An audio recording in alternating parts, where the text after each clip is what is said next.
Apektado ng habagat ang mga probinsya sa Northern Luzon. 8 na ang nasawi sa pagguho ng lupa sa Baguio City. Ang Dagupan City nasa state of calamity na. May report si Marisol Abduraman.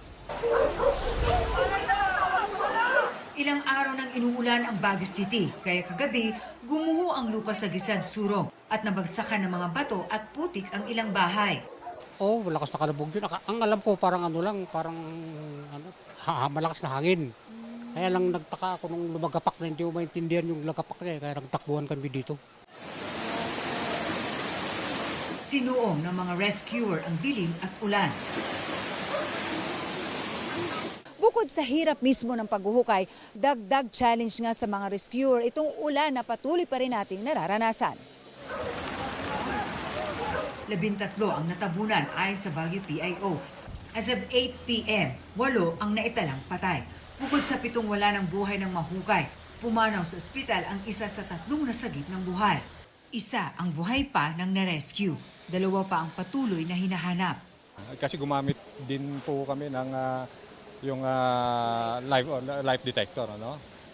Tapos yung snake eye just to look into. Pero sa possibility na buhay. Umasa pa rin po tayo na may buhay po tayong makukuha po dito. Ngayong gabi rin, buhay na nasagip sa guho ang aso na isa sa mga natabunan.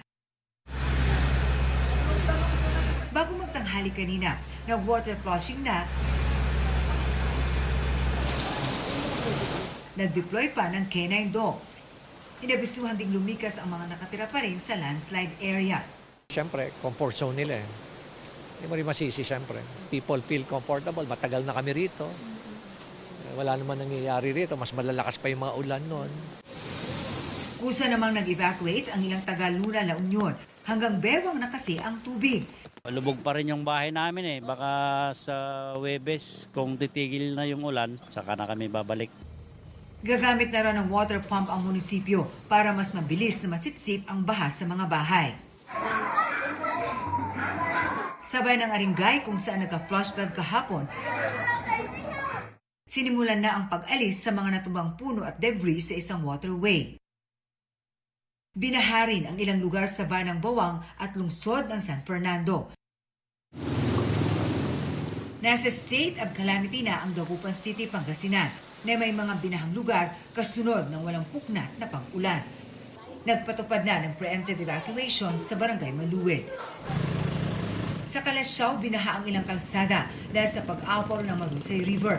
Sa datos ng Office of Civil Defense Region 1, 50 sa 65 bahaing lugar sa rehiyon na itala sa Pangasinan. Mahigit 200,000 individual ang apektado. Nananatiling naka-red alert ang Emergency Operations Center ng RDRRMC. Sa gitna naman ng masamang panahon, buhay na buhay pa rin ang bayanihan. Sa Tubo Abra, pinagtulungang ibaba at itawid sa umapaw na Abra River ang isang binatilyong nooy nagkukumbulsyon. Ligtas siyang naihatid sa Candon City Hospital. Marisol Abduraman, GMA News.